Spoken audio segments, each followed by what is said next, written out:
This is The Origins of Humankind by On Humans and Carta, with your host, Ilari Mäkelä. And in this series, we've brought together some of the world's leading experts to piece together the shared origin story of us all. And today marks the beginning of the end. We started with the origin of life. We've seen the rise of bipedal apes, the spread of humans, and the birth of our species, Homo Sapiens. It is this last bit of the story that we will zoom in today. My guest is Johannes Krause, the director of the Max Planck Institute of Evolutionary Anthropology, where so much of the great research that previous episodes have also been leaning on is produced. Krause is not only a director of this prestigious and all-important institute in the study of the human past, but he's also been at the very forefront of one of the great scientific revolutions of my lifetime, which is the revolution of ancient DNA, of our capacity to extract DNA from old fossils and really read so much more about what's been happening to typical average people in the deep past than we ever knew about before. Using the magic of ancient DNA, we will be covering the story in two parts. In this first one, we will look at the weird world that our species was born into. We talk about the different groups of humans who left or did not leave Africa. We talk about the problem in dividing humanity today into races. Krause also reveals a massive plot twist in the story of what happened to the Neanderthals. And we will leave this episode knocking on the doors of the so-called Holocene, the warm, wet period that gave rise to agriculture, food production more generally, and all the many things that followed, things that we will cover in much more depth in the final episode of The Origins of Humankind. I hope that you enjoy the episode. If you do, definitely subscribe to On Humans if you haven't done so yet. Give me a 5-star review if you think that I deserve it, and share it with a friend if you think that they would enjoy it. If you want to dig deeper into these topics, definitely also go to onhumans.substack.com/origins, where you will find a lot of stuff related to this series, also written highlights, videos, and also a bunch of material from the archives, both of On Humans and of UC San Diego Center for Academic Research and Training in Anthropology, CARTA. So that's again onhumans.substack.com/origins. And finally, before we get started, I just want to say thank you to all the wonderful people who support me at patreon.com/onhumans with a small, or not even a small, always, monthly donation. It really warms my heart every time that I get that little liquidity injection onto my bank account. And it genuinely does make this work more sustainable. So thank you so much to everyone who's doing it. This episode is for you. Now let's go and start zooming in to the story of Sapiens.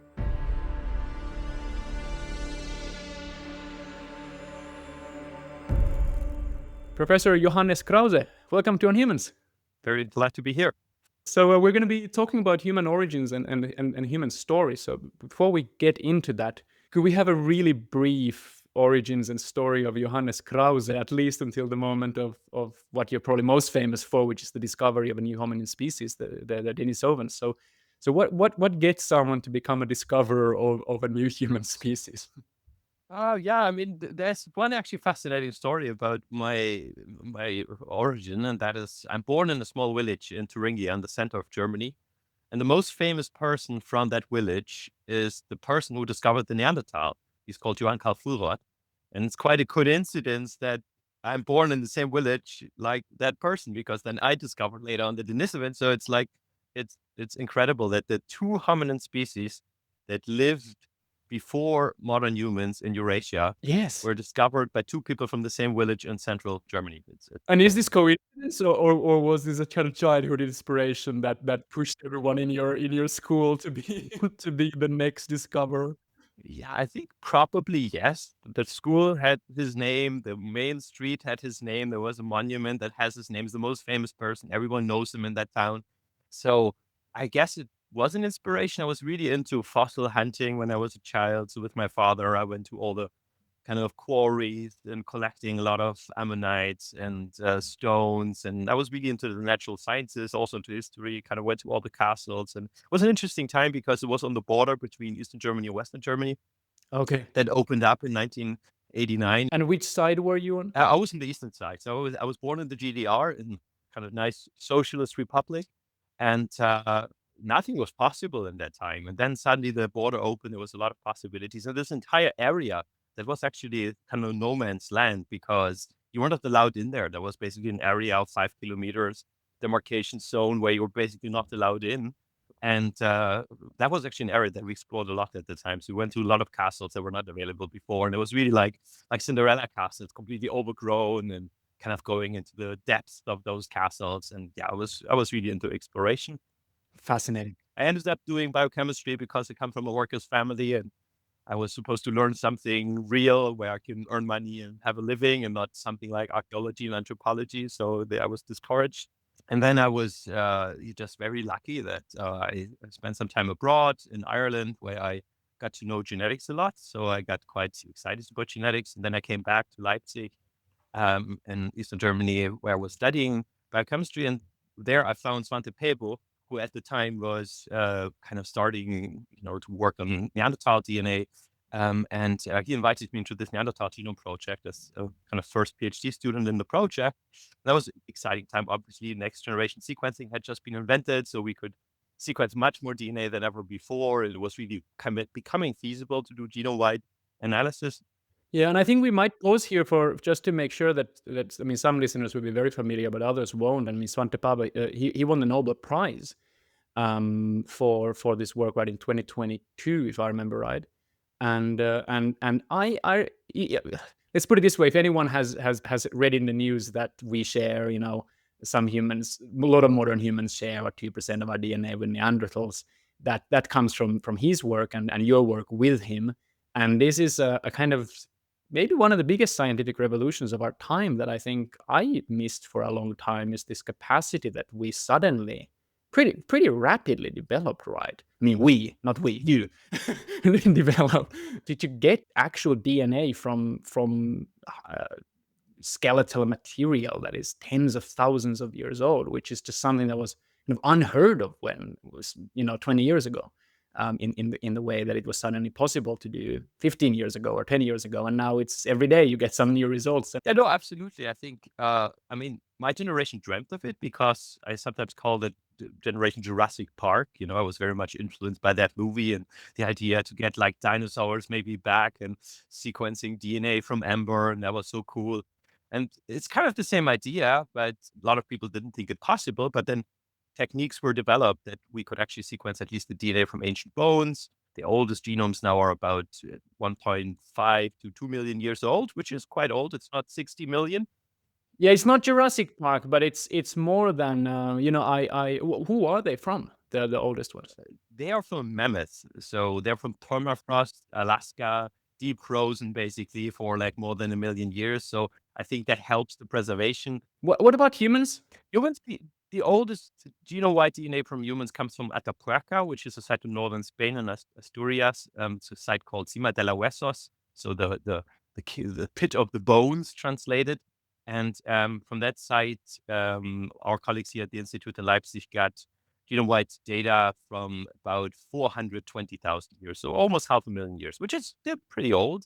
And so what humans were they? Were they Neanderthals? Yep, early Neanderthals. So they're on the Neanderthal lineage. They can show that. It's limited data. It's not whole genomes. It's not that we get a very kind of like detailed picture of the genome of those people, but they're working on better genomes. And I'm quite optimistic that in the future we'll get better genomes from those sites. So I think we can that's probably at the limit, like going back with 500,000 years for humans.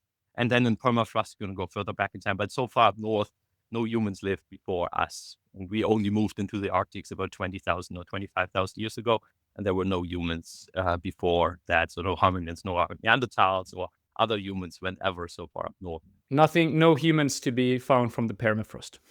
No, unfortunately not. It's kind of interesting that Neanderthals were living during the Ice Age in Europe, but they never really ventured up north, like in Scandinavia, for example, where you're from.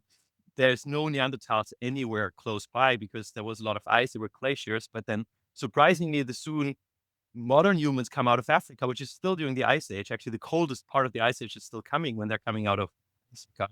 They also go further up north than the Neanderthals ever were, even though they're just coming from Africa. Oh, they do. I did not know that. Yeah, it's quite surprising somehow that an African hominin that just left Africa, the first thing they do is going to the kind of Arctic. So it's kind of strange, but I think it's just technology, more cultural abilities, better technologies, and that probably allowed it for us also to expand into environments that no hominins were before, like the Arctic's high mountains, crossing the sea, discovering new continents like America or Australia, and also onto a small little island somewhere in the Pacific. So we are special among all the hominids.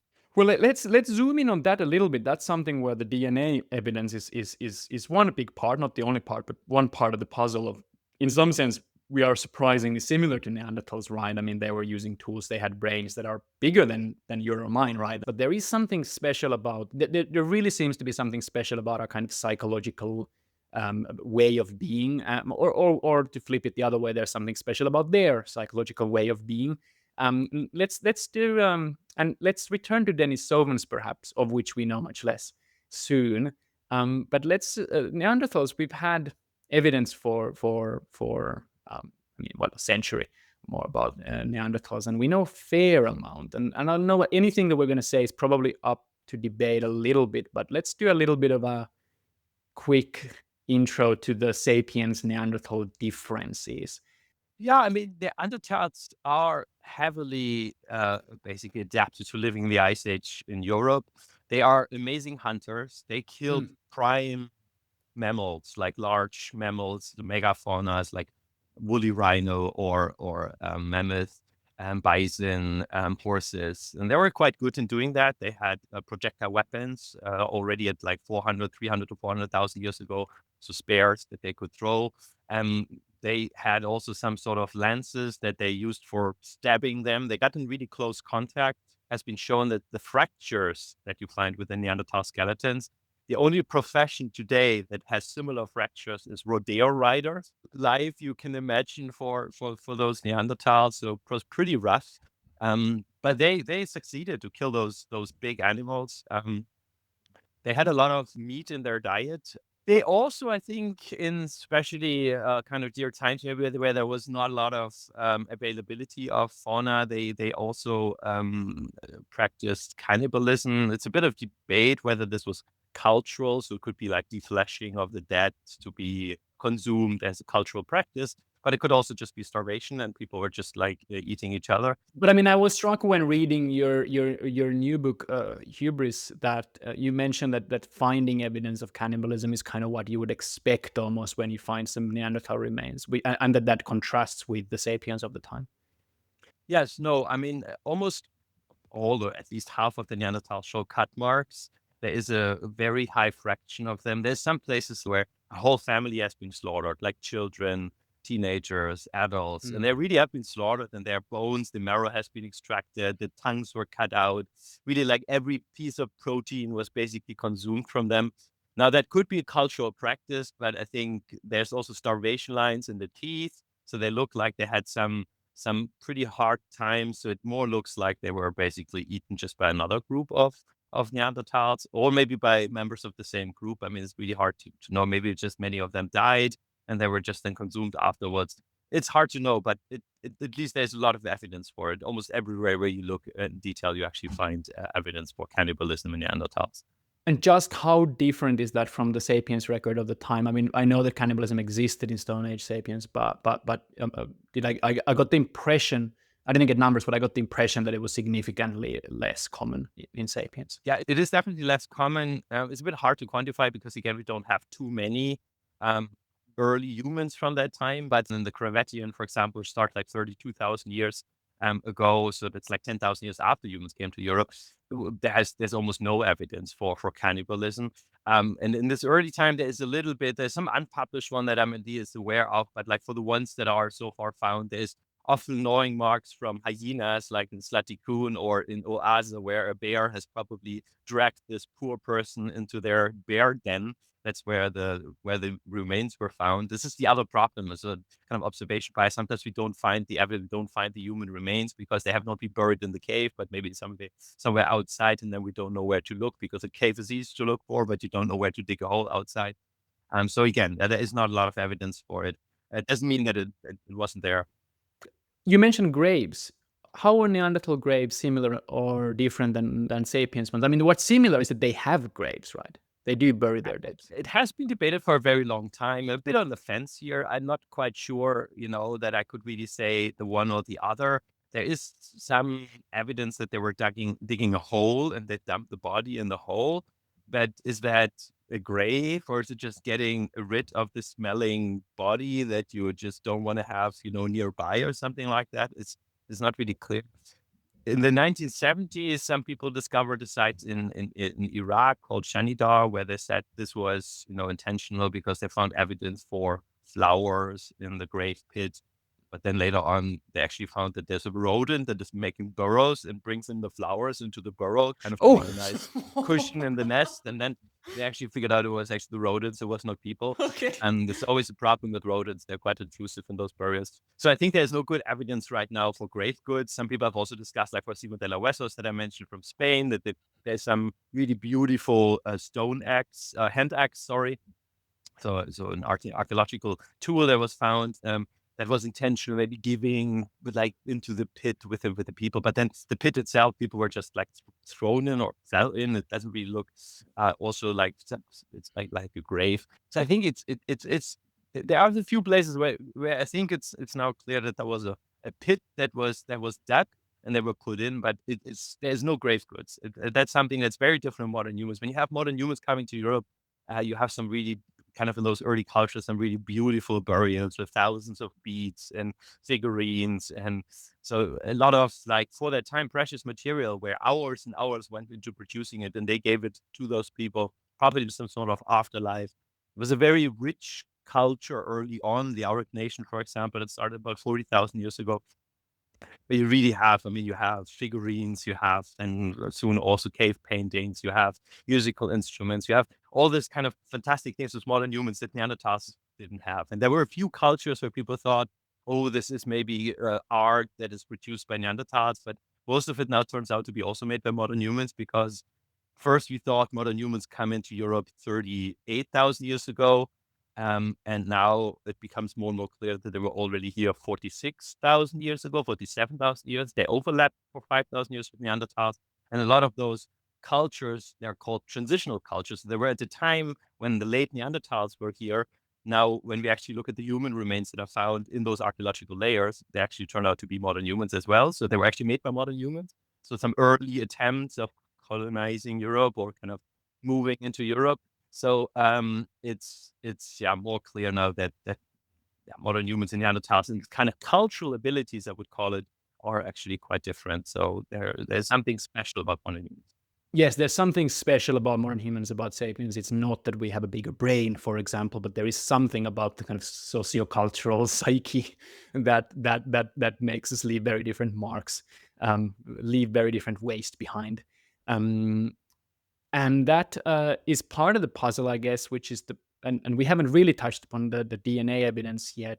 I was just so surprised when I read that there is actually evidence about Neanderthal pain threshold deduced from their genes. First of all, but how can you do that? Yeah. And what did you find? I mean, I had to read this like 3 times. Yeah, I mean, there are certain genes that were so when Neanderthals and modern humans met first time, probably, or maybe not the first time, but at least sometime about 48 to maybe 50,000 years ago in the Near East. So modern humans came out of Africa, they went into the Near East. Soon they spread all over the world. But before that, they had sex with Neanderthals and they had children with Neanderthals because all people outside Africa carry about 2% Neanderthal genes, so 2% Neanderthal ancestry. So sometimes people don't understand that when I say 2% because they say, but wait, a chimpanzee is 99% like us. How is the Neanderthal and 2%? But what it actually means is ancestry. So out of that 2%, it's still very, very similar to people today. So it's 99.9% similar, but it's just ancestry. So because it's like you have 50% from your mother, 50% from your father, doesn't mean that's only 50% identical. Most of what you get from your mother and father is also identical. So the 2% is really ancestry. So basically an ancestor, Neanderthal ancestor, that is different pieces and bits of Neanderthal DNA that people outside Africa carry. You carry probably, if your parents are from outside Africa, you carry different Neanderthal pieces than I do. About 50% of the Neanderthal genome is still present in people outside Africa today because people inherit different pieces. And what my colleagues have been doing over the last couple of years is tracing those bits and pieces and trying to find out what they actually do. Is there a function to some of those pieces? And what you can do now, because now there are millions of genomes from people today studied, you can actually try to figure out what is the function of certain elements because we have them present in certain populations. And then people do genome-wide association studies. So they associate a phenotype with a gene. And when you then know that that gene, for example, comes from And Neanderthal, you actually know what was the trait of that Neanderthal. So what did they have? And people have, for example, found that indeed there's one gene that is in certain higher frequency in some parts of the world today, especially in Western Eurasia, that came from Neanderthals and is associated with more sensitivity to pain. So they could actually feel pain more. Doesn't mean that they're whims. It can also be a good thing to feel pain in certain circumstances. But they had this type of kind of higher pain sensitivity. And that was, for example, found, like there were also immunity genes. There were genes found that are involved in properties of skin, so more keratin in the skin and makes the skin a bit more durable and more thicker. People think maybe it's an adaptation to the ice age, to the cold.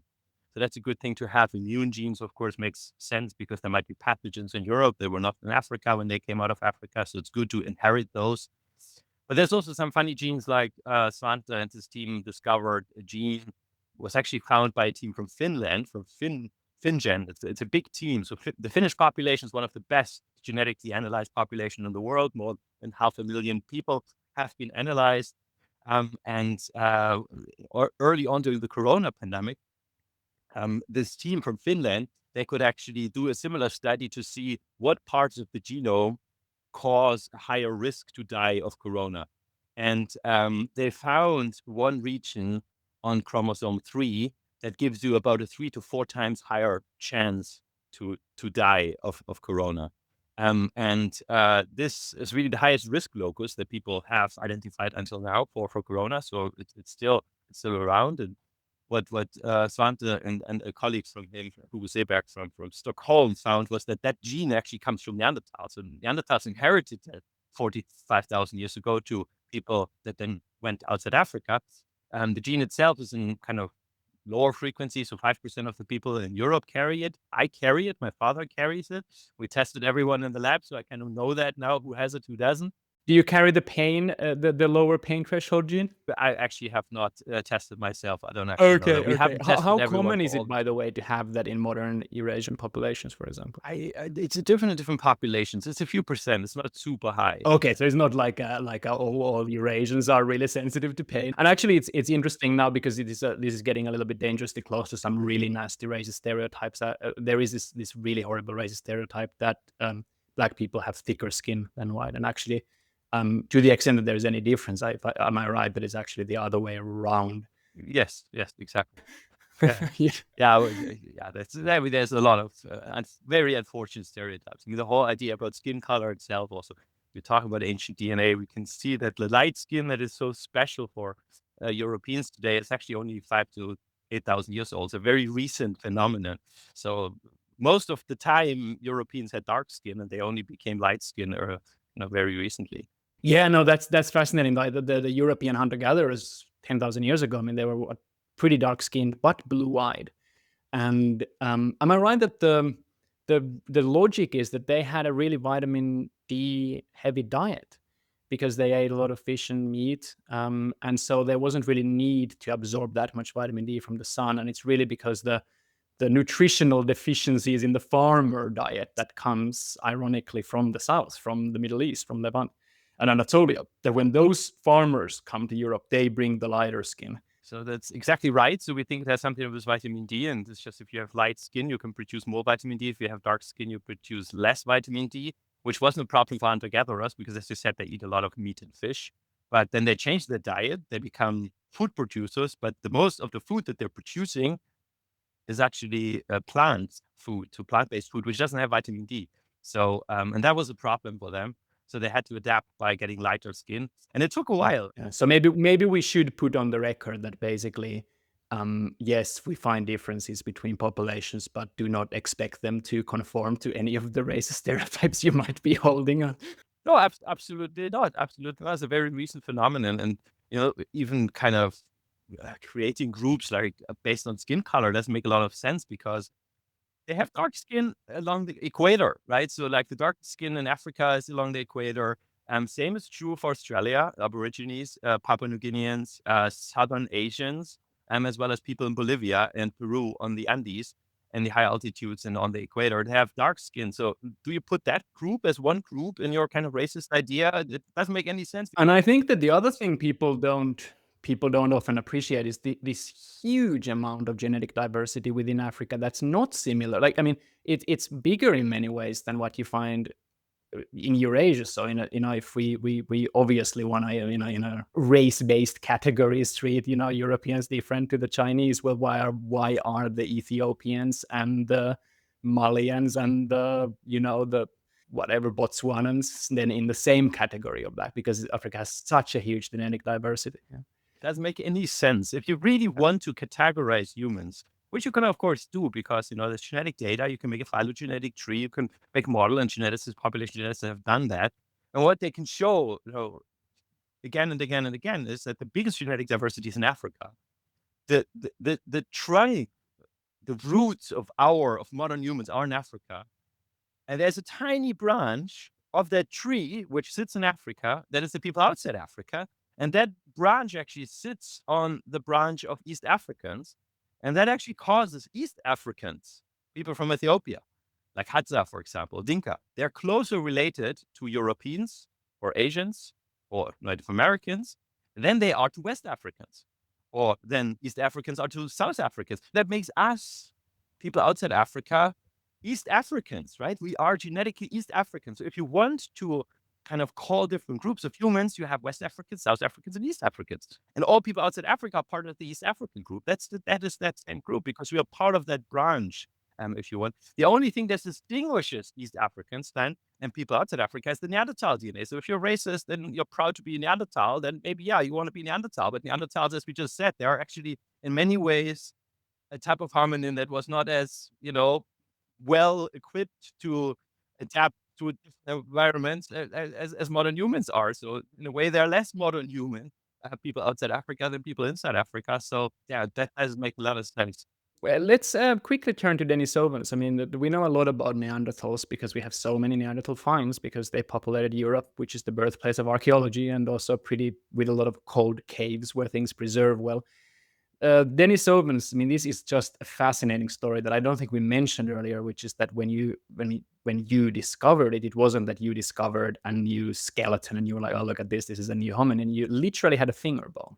Yeah, so I was very, very fortunate, right? So I was working first on the Neanderthal Genome Project with Svante, and then when we had finished the Neanderthal genome, I was more becoming interested in early modern humans, like in the people that were basically then the people coming out of Africa, coming to Europe and different parts of the world. And I was lucky enough that the archaeologist from Novosibirsk, where I was in 2005, he sent me a bone that was supposed to be a modern human. It was supposed to be a modern human, and I analyzed the DNA out of that finger bone, and it turned out to be neither modern human nor Neanderthal. It was actually a new lineage, and we were really surprised. Like, what the heck? This shouldn't be there. This is something completely different. It was a very deeply diverged lineage, and we decided to then give it a new name, and we're kind of struggling a little bit with the naming. The naming was actually quite an interesting experience because in biology, when you find something new, you often give it a species name. You call it some kind of like Latin name, kind something, or in this case, Homo something. If it's And you didn't call it. I mean, I've mentioned Neanderthals. I think I mentioned that there are these different species and Denisovans, different species, but it is a little bit. It's not exactly. It's not clear that they are a different species, right? I usually call them a different form of human because I find it very difficult. I mean, the whole concept of species, even in biology, is questioned by a lot of biologists these days because it's an academic exercise, right? It's like something where we say there's a definition and there's different definitions. And that makes it so difficult because biology is just not physics. There's not a constant. There's gradients in between things. There's not two states, but there is, a gradient in between the two states. And that is true for a lot of species. So for example, if you think about brown bears and polar bears, if you just look at them, you would say they're different species, right? But there's a definition of species by Ernst Mayr. That's the most common one that says two populations are different species if they cannot have fertile offspring. However, brown bears and polar bears can have fertile offspring. So based on that definition or that species concept, it's called the biological species concept, polar bears and brown bears are the same species.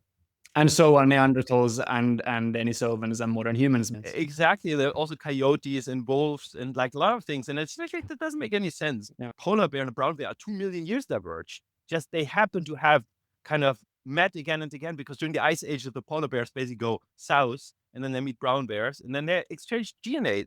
All brown bears in the world today carry polar bear DNA. It's quite interesting. It's actually, it's an analog. It's a very interesting analog to Neanderthals because Neanderthals gave DNA to modern humans. So all modern humans out there carry Neanderthal DNA. Surprisingly, what we haven't found yet is within Neanderthals, we have not yet found modern human DNA. So all the Neanderthal genomes we have analyzed, they don't carry modern human DNA. It's kind of interesting, but it's actually the same with polar bears. All brown bears carry polar bear DNA, but no polar bear carries brown bear DNA, which makes a lot of sense because think about a brown polar bear. What would happen to a brown polar bear, right? It would be totally kind of selected against. It's like in their habitat, they cannot survive. It would be really bad. So they don't do that. And it's a bit like the same with the Neanderthals. Probably Neanderthal was so specialized. They were such a specialized species, this kind of ice age kind of megafauna hunter or something that they just couldn't deal with modern humanity. It's at least a hypothesis that we could entertain. But yeah, so there was basically this kind of species concept that we were struggling with. I'm struggling with. Svante Pebo, I went to school. Basically, I did a PhD with him. He's my PhD advisor. Was almost very much against using Latin in his papers. You don't find a single paper, and he kind of publishes in the 1980s where he's using Homo Sapiens or something like that, or Homo Neanderthalensis, because he's just always been very kind of critical of the whole concept, because it's just like, why do we need that? Why do we need to put it in the box, to like label on it? But that's not how biology works. Okay, let's use a safe word form. So there are these three different forms of humans, at least, that populate the Eurasia and do mix with each other. We know a lot about Neanderthals. It's incredible that you're able to realize that, wait a minute, there was a third form of humans just based on a single finger bone, which is just a demonstration, a wonderful demonstration of the power of this scientific revolution of ancient DNA. But do we know anything about their life ways? Can we say anything about how they lived, how they might have differed from us, how they might have been similar to us or the Neanderthals? Or are we just going to be saying, look, they were there and they did something and they didn't survive? It's difficult. I mean, what we can say is that they are the sister lineage of Neanderthal. So they're basically the Asian Neanderthal. They were present in large parts of Asia. But significant, I think I just want to put it here, for significantly more different from Neanderthals than, say, Asian humans are from European humans, just to return to that whole race question. Yes, no, absolutely. But it's a deep lineage. So they have separated more than 300,000 years ago. So basically, we see modern humans and Neanderthals, and they separate about 500,000 years ago. And then basically Denisovans and Neanderthals, they separate from basically the modern human lineage 500,000. Then Denisovans and Neanderthals from each other about maybe 300 to 400,000 years ago. They go different ways. Basically, the ancestor of Neanderthals and Denisovans leaves Africa maybe 500,000 years ago, and then one group goes to Europe, becomes Neanderthals, the other group goes to Asia, becomes Denisovans. And those Denisovans, we found them in the Denisova cave, which is in the Altai Mountains, which is in southern Siberia, so close to Novosibirsk. But their DNA is found today in people in East Asia, so people like in China, for example, or Japan, they have it, but also in Southeast Asia, so people on kind of Indonesian islands have it. Surprisingly, in Papua New Guinea, they have quite a bit of it. They have actually 5% of Denisovan ancestry, and Aborigines in Australia have also 5%. But there were no people in Australia before modern humans, so they probably picked that up somewhere on the way into Papua New Guinea and Australia. And so they were probably present in most parts of Asia when modern humans came out of Africa. So that was really the dominant hominin.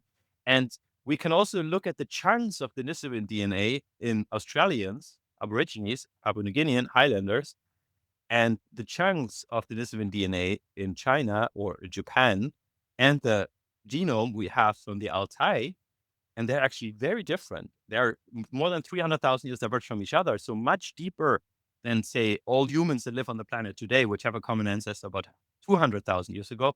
Denisovans have a common ancestor maybe 300 to 400,000 years ago, which means, yeah, they had a very different stories. Yeah, and we really don't know about their life ways. Is that the unfortunate conclusion? The problem is that we don't know the archaeology we have from that time is that really Denisovan archaeology or not? We have tons of archaeology, but we're struggling to say this is Denisovan if we don't have DNA from the sediment, if we don't have DNA from a fossil. There is some interesting fossils that were discovered. There's the Dragon Man. Yes, yes. Then there is the Dali skull. There's the Mappa skull. And I think if you ask me, they're all Denisovans. They look kind of similar. I think they're all Denisovans. And then Southeast Asia, again, would be very different. We have Homo floresiensis, we have Homo luzonensis, which are dwarf people on those islands. Dwarfism is quite common to happen on islands. So we were really living in the, I mean, I've heard this said many times, but I have to say that this really looked like a Tolkien's Middle Earth with like these different forms of humans, like the small hobbits on an island there with living with Komodo dragons. Yeah. No, I love this. I love this. It's incredible. I've actually been in Liambua where the Homo floresiensis was discovered, and I was talking with the local people. So what were those hobbits eating? What were those tiny Yeah. people on this island eating in the past? And they were saying rats, giant rats. And I asked them, when did they get extinct? And they looked at me like, what do you mean extinct? And then they actually went behind the house, and they had just killed one the other night. And they got the cadaver, and it was like more than a Yeah. beaver size. Then it was on the neighboring island, which is Komodo, where the famous dragons are from. And then I was kind of, seeing Komodo dragons kind of like running around, all exciting. And they're eating today buffaloes and horses, which were introduced by humans. So asking like, what did they eat before? So what was the main prey? Humans introduced horses, they introduced buffaloes.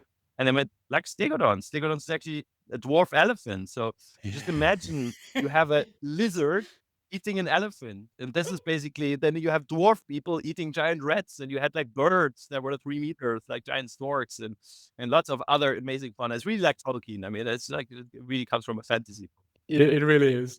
But now I have a very, very serious, very bizarre question for you before we continue with the story, which is that, are you familiar with Gregory IV, anthropologist Gregory IV's book, On the Trail of a Human? Between Ape and Human is the name of the book. No, I'm not familiar with that, no. I did an episode with him, and he's a very he's a very accomplished anthropologist, and he focuses on folk zoology, like folk taxonomy. How do indigenous communities categorize nature? And he did this work on Flores Island.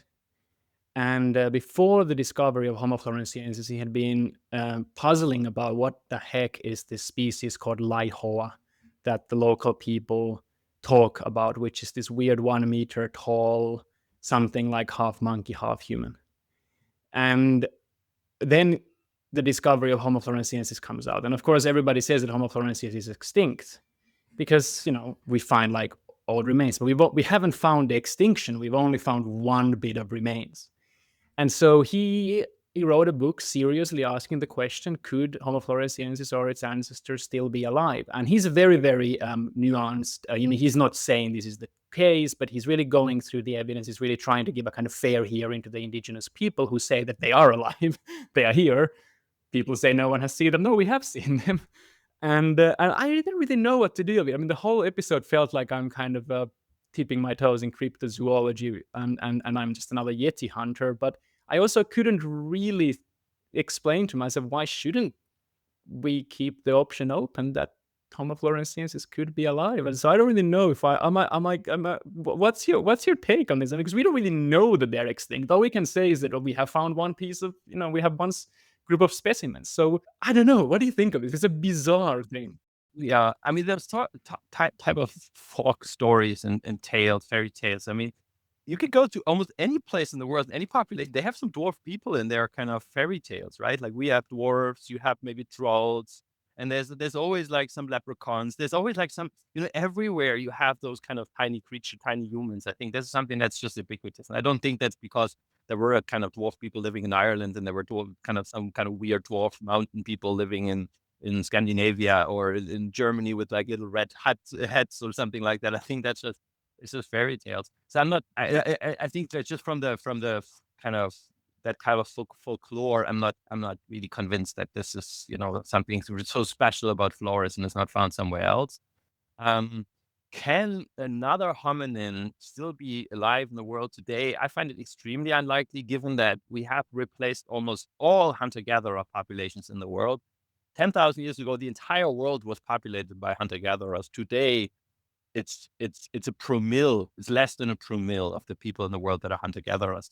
It's tiny, like still pockets in the Amazon, Papua New Guinean highlands, kind of some island populations, but it's extremely rare, like the Andamanese that are still uncontacted or kind of like have at least kind of been protected so that they have not been contacted, even though some people tried multiple times and some were killed.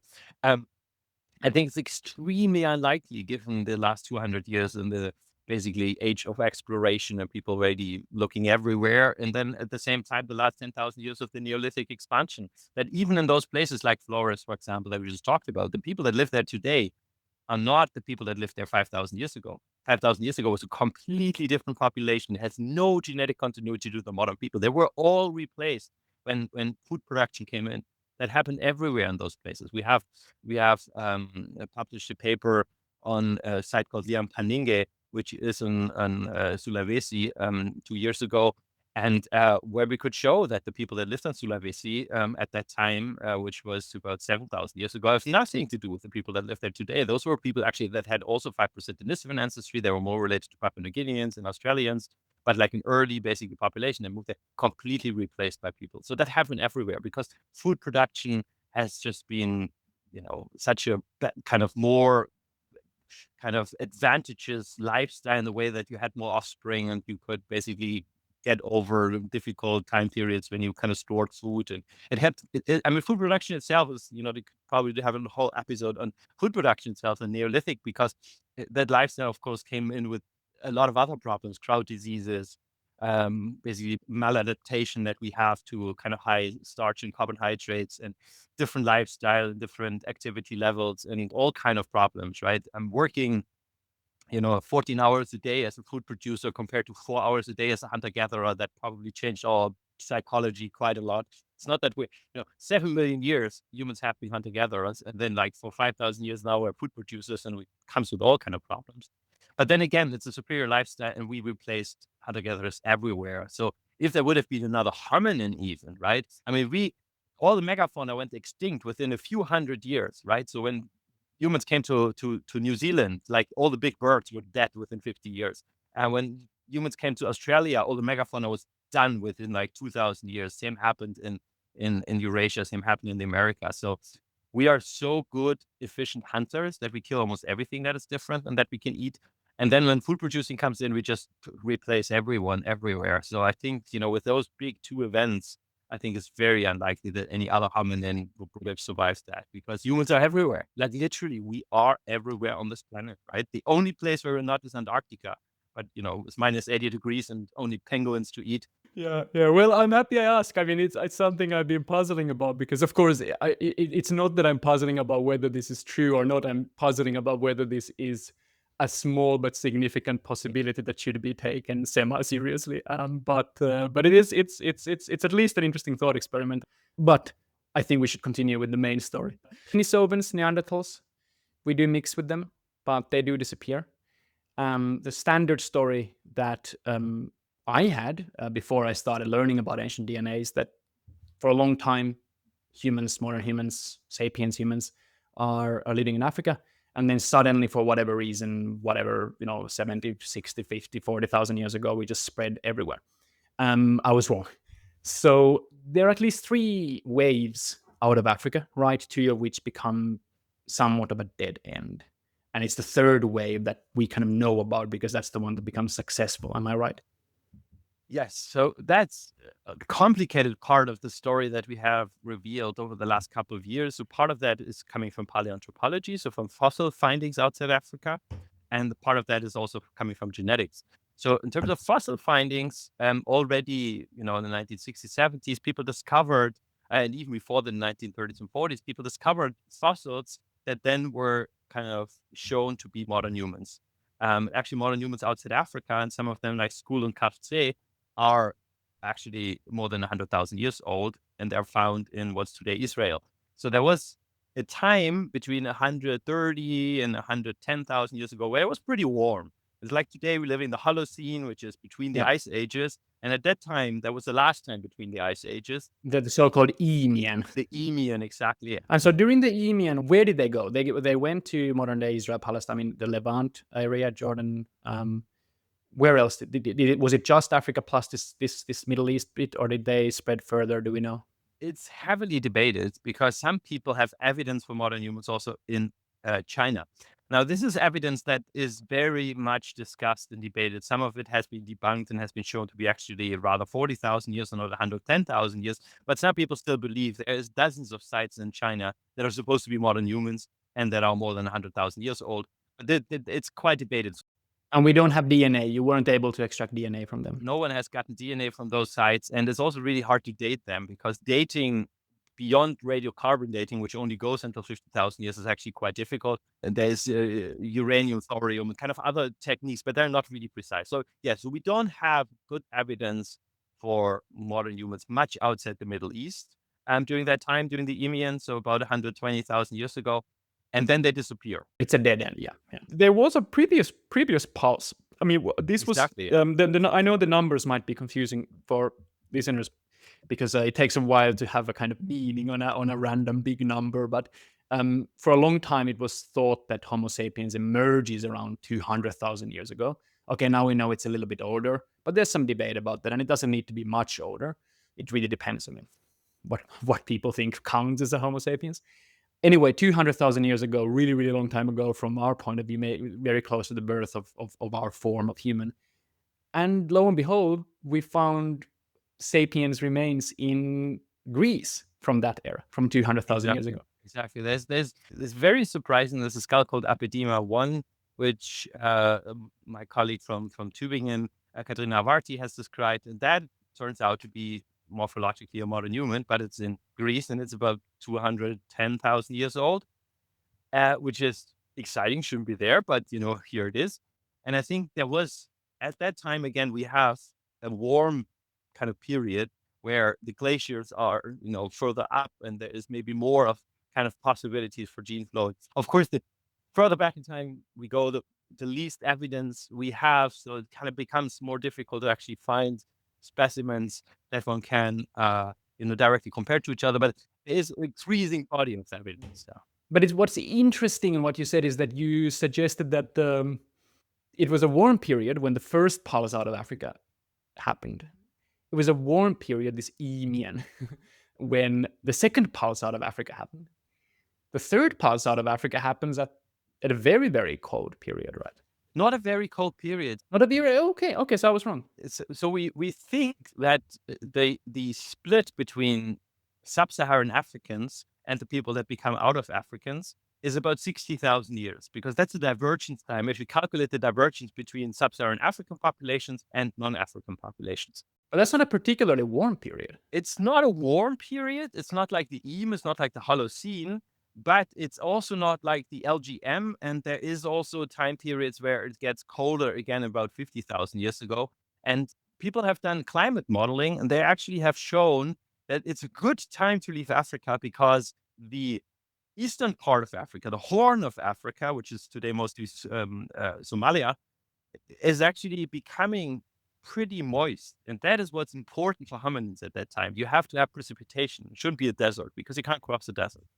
They have also suggested that it's kind of impossible in most time periods in the last 100,000 years to go north in Africa, because the Sahara Desert, even in the Nile Valley, you cannot. There's too little precipitation. Even you have that river, nothing is growing basically around it. There's no forest. There's no fauna. This is not a good way. But the Horn of Africa, and then basically crossing the Red Sea, which is only like kind of suntan periods when the water level is low, it's only about 10 kilometers. You can actually cross. It's like Gibraltar, basically. You can see it. Okay, so you don't go from Egypt, you go from Somalia. Okay. At least that's kind of how people have modeled it. And there's an opening of that connection, basically, about 130 to 120,000 years ago and 60,000 years ago. So the second and the third pulse. It closes again 30,000 years ago. So there's this basically interval where basically that could have happened.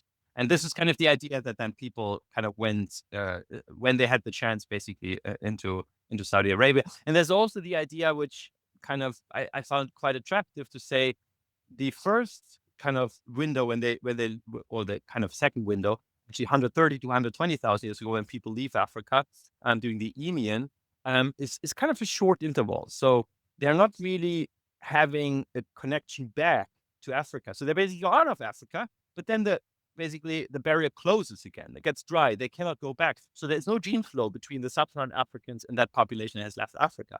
Whereas 60,000 years ago, there's 30,000 years where there is a potential for gene flow between Africa and Arabia. And that's actually interesting because it could suggest, if you think about it, coming out of Africa, 5,000 people, maybe less. It's a small population. Something happens. There is some whatever drought. There's, the effective population size of people outside Africa. So it's very small. The genetic diversity in humans, of course, we have 8 billion people. Therefore, we have a lot of genetic variants. But in terms of if you compare the genome you get from your mother and the genome compare from your father, there's not a lot of differences compared to, say, you compare the genome of a chimpanzee mother and a chimpanzee father. There's actually a lot of difference in their chromosomes. We don't have that because we go back to this kind of common ancestor. Yeah, so this is again the kind of mistake of focusing on superficial things like skin color rather than noticing that at the end of the day, there's surprisingly little diversity in our We're species. super, super, super similar. We 99.9% identical in our genome, all the people outside Africa, same also to the people inside Africa. Inside Africa, as we said earlier on, there's more genetic diversity, about twice as much as outside Africa, because those people coming out of Africa, they just didn't take everything, right? They just took some of the diversity, but not everything that was present, especially in the West Africa and South Africa. It is really ironic that when people thought of what might be the most inbred place in the world beyond like European monarchy, they might think of something like hunter-gatherers in a small secluded hunter-gatherers on the Kalahari Desert. No, they are the most genetically diverse group in the whole world because they are close to the root population. I'm thinking of the sun hunter-gatherers like the Jiangxi. Anyway, that little detail aside, I think we've done a pretty good job at covering the kind of story of how this Middle Earth Tolkien world looked like. But then there is this change, which is that our species, modern humans, our form of humans, does conquer the world, for the lack of a better word, and I think that there's really, and there's so many details that, of course, we could spend, it would be a whole lecture series to explain what we know about the migration patterns and the ways that this conquering of the world happens. But let me try to give a kind of really, really rough sketch, and then we can fill in all the mistakes that I correct the mistakes that I make and fill in some of the details. Would it be right to say that there's basically two really important stories for what happens next? The first story is the spread of Stone Age Paleolithic hunter-gatherers. But this will be one big story, is this populating the kind of hunter-gatherer spread during the Pleistocene, during the Ice Ages, whatever we want to call that period. And then the second really big thing is that once we get food production, once we get agriculture, especially once we get actually not even agriculturalists, but pastoralists, nomads, shepherds, etc., then we get this huge other story, which is the spread of basically the formation of the kind of big cultural zones that we might witness today. Would you be happy with proceeding with those two chapters in mind? One is this big hunter-gatherer spread around to most corners of the world. And then there's a second big story, which is the spread of agriculturalists and pastoralists around the world, mostly pushing the hunter-gatherers either to a different mode of life or out of existence. Yeah, no, absolutely. We have this out of Africa event 49,000 years ago. People come out of Africa, meet Neanderthals somewhere in the Near East, have babies with them, and then they spread rapidly everywhere, rapidly. We have them 46,000 years ago in Europe. We have genomes. We know they're there. We have them in East Asia, Tianyuan Cave. We have genomes. They are there within 1,000 years. We have Australian Aborigines kind of formation. We have the genomes that go further back in time. We don't really have genomes from Australia and Papua New Guinea because the preservation is not good enough. But based on the modern genomes that we have and using the molecular clock and kind of dating when those populations have split, Papua New Guineans and Australians, we also get something like 42,000 years to 44,000, meaning they have been at least bred. Okay, so I was under the impression that it was first, Australia was much before Europe, but I was wrong. So roughly the same time. There is archaeology in Australia that is 60,000 to 65,000 years old. Yes, the 60 is what I had heard, yes. But given that all people outside Africa have a common ancestor 48,000 years ago and share the Neanderthal mixture that we can date to 48,000 years ago, Either there was a group of humans coming to Australia 20,000 years earlier and got extinct, or those dates are wrong. Okay, so the ancestors of modern day Aboriginal Australians came there during this roughly 40,000 years ago. 45,000, something like that. Okay. All evidence of humans outside Africa that is older than 48,000 years cannot be from people that we know today, right? So there has to be something else. And the last place is that, America, this is a big debate, but so let's not go too deep into the debate, but it's something like maybe 15,000 years ago. I would also go with 15. There's currently some really interesting evidence from New Mexico suggesting footprints that are older than 20,000 years. I'm not an expert on footprints. I can just say that the genetic data we have from the Americas goes back to common ancestor 15,000 years ago. Again, maybe there was someone there before, but that was it at then, which is not impossible. We had that in Europe. Well, let's think a little bit then about this really fascinating question, which is what do we know about the life ways of these people living 40, 30, 20,000 years ago in the ice ages? I have two things that I often wonder about them. One is about it's actually a lump of questions around this one question, which is we are very familiar with what these forgetting about modern migration patterns. We know very much what these kind of big historic migrations look like. We're going to talk about them hopefully later. They can be quite violent.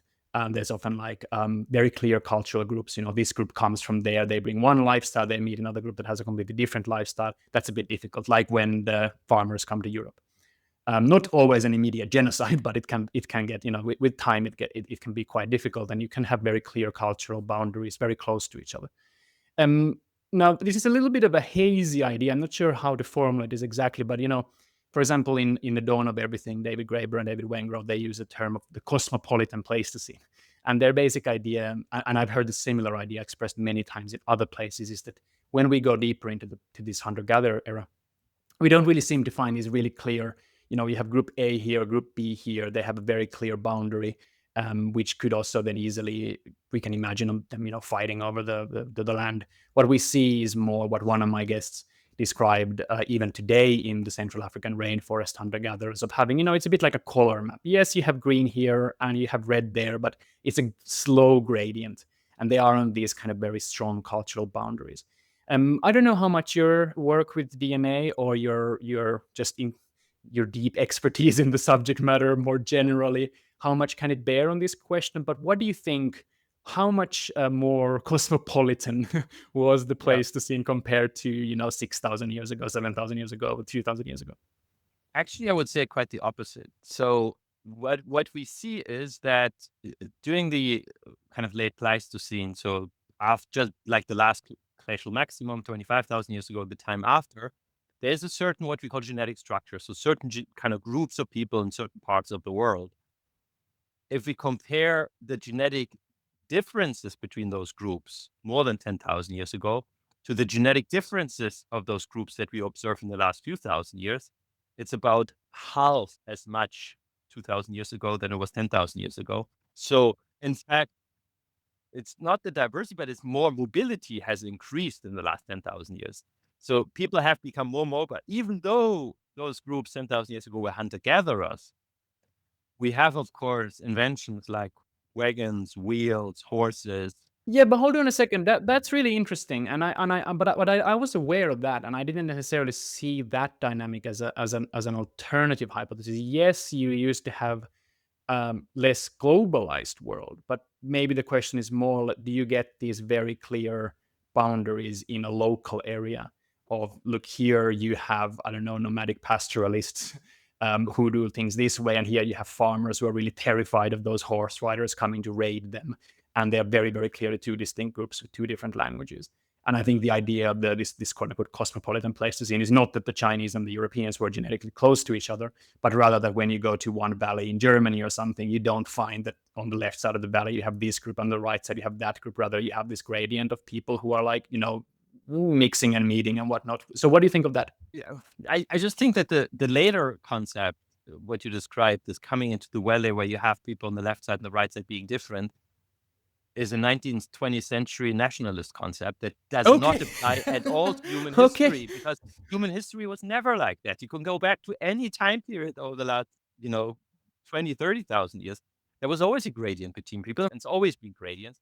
And those gradients were there in the hunter gatherers, and those gradients are there in early farmers, and those gradients are there in the Bronze Age and the Iron Age.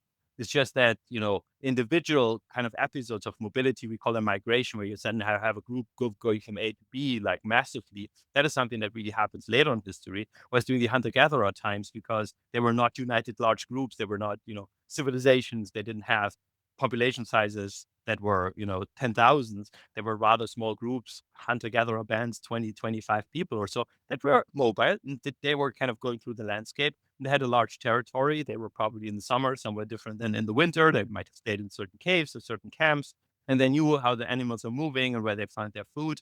And they were certainly patchy, and they were connected. But what we do see, for example, like for the Mesolithic, which is the time that is, about 10,000 to about 8,000 years ago, so before agriculture comes to Europe, there's actually quite some stability of the hunter-gatherer groups from the West and the East in Europe. So there is not much gene flow. We don't see the kind of DNA signature from Eastern European hunter-gatherers popping up in Western Europe, and from Western Europe popping up in Eastern Europe. Only when agriculture comes in, suddenly those hunter-gatherers, because they're pushed a bit further north, they are interacting more than before.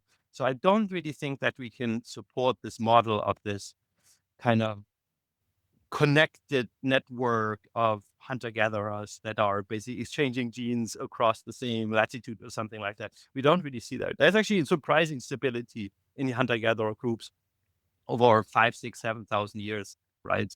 They did, yeah. About the difference between life in the Paleolithic versus after the beginning of agriculture. Um, what about war and violence? I mean, I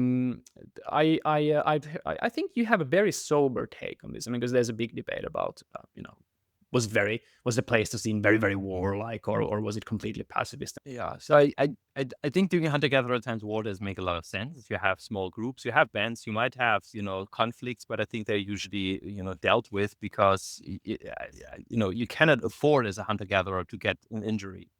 And avoidance is such an easy strategy, right? Exactly. You would just avoid it wherever you can, and there is all the space in the world, because no one owns anything. The land is for everyone. Of course, there must be territory, a valley where there is more whatever fauna to collect, or there is, more stuff to gather that some group might be protecting. And then there were probably conflicts like that, and there was probably a lot of show off and maybe screaming, and I don't know what. But and then, yeah, as soon as you have food production, as soon as you have wealth accumulating, you have power and material goods accumulating that need to be protected. You have fortifications, you have basically kind of settlements with some, palisade kind of like fences around them. You have signs of, you have mass graves, people were killed with, kind of sort of projectiles. And um, so that all starts with food production. It all starts in the Neolithic.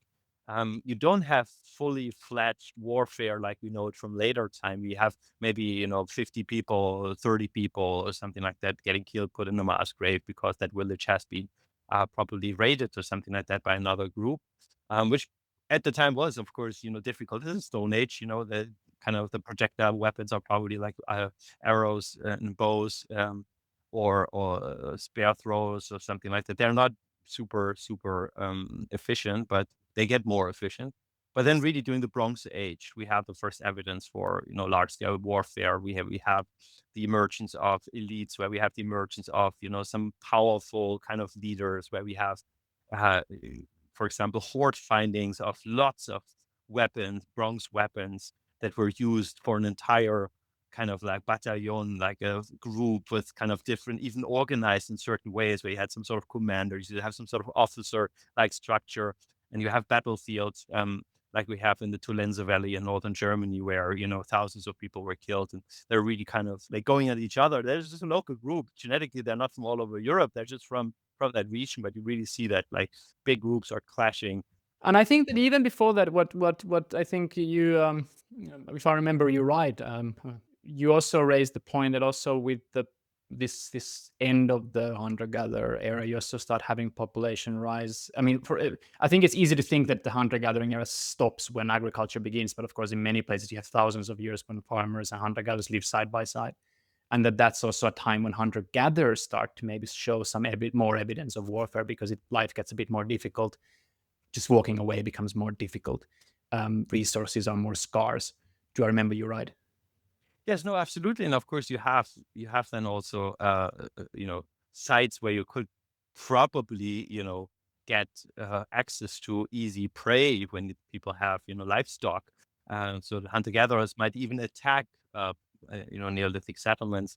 And so that becomes, of course, attractive. And then indeed, a lot of areas are suddenly occupied by those new groups, and there is conflict. I mean, there is some evidence for, individuals found in Neolithic kind of contexts that are hunter-gatherers, that, were at least buried there, if they were, incorporated into the society, or if they just died there. And that's not really clear.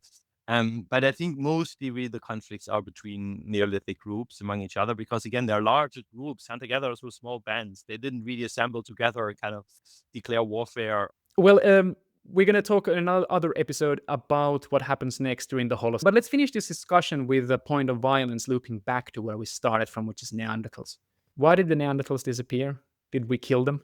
I mean, we might have killed some of them, but we did also interbred with them. And that's kind of interesting. We didn't touch too much on that, but you have people, modern humans, coming out of Africa and mixing with Neanderthals. So at least some groups of Neanderthals were incorporated into the modern human groups leaving Africa.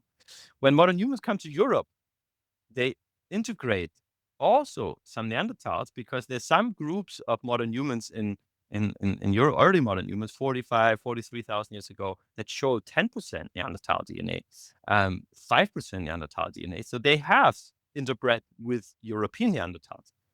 The interesting thing, however, comes that 40,000 years ago, Neanderthals disappear in Europe, and those early people, the first people coming to Europe, also disappear, because they are not genetically connected to later Europeans. I mean, my favorite hypothesis is really the Campanian Ingman Bride, which is a volcanic eruption 39,000 years ago. 39.2 thousand years ago, there's a volcano close to the Vesuvius, so like in Naples, in Italy, that erupts. It's a massive supervolcano eruption. It leaves an ash layer all over Eastern Europe, deep into Russia, 1 meter of tephra. Hard time for fauna, for humans, for everyone to survive. And that really coincides perfectly with the extinction of Neanderthals and with the disappearance of early modern human groups that were there. And the first people, the first modern humans that are genetically connected to later people, which is actually a group from Eastern Europe called Kostenki. There's one specimen there that we sequenced some years ago, Kostenki 14. That is the first human we have that is genetically connected to later people, and even today, people in Europe, was buried in the tephra layer of the volcano. It's actually inside the tephra. You can see it lived after the volcano and not before. So there's a good chance that super volcano actually had at least a strong impact. So I think partially we observed, basically took Neanderthals into our own genome. So there was a little bit of that mixture. They're not completely gone. But I think partially, at least, this super volcano also contributed at least to a large crash of the population. Then maybe modern humans did the rest, right? Because coming in, having larger genetic diversity, maybe being more efficient in gathering and hunting, and then also a little bit of it mixing with them contributed. But it's interesting that Europeans, even though Neanderthals were all over the place, we don't have more Neanderthal DNA in our genome than East Asians or Australians. But I think the best explanation for that is that the early humans themselves, and actually we know that from their genome, they had more Neanderthal DNA, they also went extinct. And we actually have their genome, so we know that. So that could also be an explanation. That's a really fun, wonderful example of where the DNA revolution can really change the narrative. Is that yes, we have humans coming to Europe and then Neanderthals disappearing, but it's not that the humans come and the Neanderthals disappear. It's the humans come, the humans and the Neanderthals disappear, and then new humans come. Exactly. That's fascinating. Well, Professor Krause, thank you so much for taking the time for all the work. I'm going to be smiling for the rest of the day, and I really look forward to our next conversation on the Holocene. Yeah, wonderful. Thanks, Harry. So that was it for today. Thanks for sticking with us until the very end. Stay tuned for next week's final episode on the origins of humankind. While waiting, definitely do visit onhumans.substack.com/origins for plenty of more material. And I'll see you next week. Until then, take care.